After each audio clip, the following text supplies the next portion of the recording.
கடந்த 2023-2024 நிதியாண்டில் அரசியல் கட்சிகளுக்கு வரப்பெற்ற நன்கொடையில் 88% கார்ப்பரேட் நிறுவனங்கள் அளித்துள்ளன.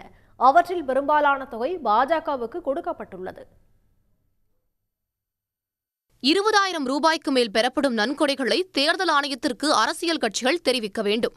இதன்படி 2023-24 நிதியாண்டில் அரசியல் கட்சிகள் பெற்ற நன்கொடை விவரங்கள் தேர்தல் ஆணையத்திடம் அளிக்கப்பட்டுள்ளன. இதன்படி மொத்தமாக பெறப்பட்ட நன்கொடை 2,544 கோடி ரூபாயில் 2,243 கோடி ரூபாயை ஆளும் பாஜக பெற்றுள்ளது. முந்தைய நிதியாண்டில் 719 கோடியாக இருந்தது. இது தற்போது 211 விழுக்காடு உயர்ந்துள்ளது. அதேபோல 2022இல் 79 கோடியே 90 லட்சமாக இருந்த காங்கிரஸ் கட்சியின் நன்கொடை அளவு கடந்த நிதியாண்டில் 252 விழுக்காடு அதிகரித்து 281 கோடியே 48 லட்சம் ரூபாயாக உயர்ந்துள்ளது. அரசியல் கட்சிகளுக்கு வரப்பெற்ற நன்கொடையில் 88 விழுக்காடு கார்ப்பரேட் நிறுவனங்களிடமிருந்து அளிக்கப்பட்டவையாகும். அதிகபட்சமாக டெல்லியை சேர்ந்த பாரதி என்டர்பிரைசஸின் ப்ரூடென்ட் அறக்கட்டளை 880 கோடி ரூபாய் நன்கொடை அளித்துள்ளது. இதில் 82 விழுக்காடு தொகையை அந்நிறுவனம் பாஜகவுக்கும் 17 விழுக்காட்டை காங்கிரசுக்கும் அளித்துள்ளது.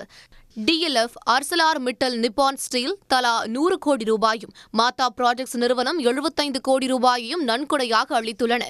கவுஹாத்தி தேசிய நெடுஞ்சாலை வளர்ச்சி ஒப்பந்தத்தை பெற்றுள்ள அகமதாபாத்தைச் சேர்ந்த கட்டுமான நிறுவனமான DRA 50 கோடி ரூபாய் நன்கொடையை பாஜகவுக்கு மட்டுமே அளித்துள்ளது.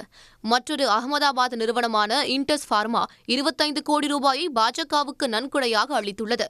இந்த 2 குஜராத் நிறுவனங்களும் 2022-2023 ஆண்டுகளில் தேர்தல் பத்திரங்களை வாங்கியது குறிப்பிடத்தக்கது. நன்கொடை அளித்ததில் மராட்டிய மாநிலம் 3வது இடத்தில் உள்ளது.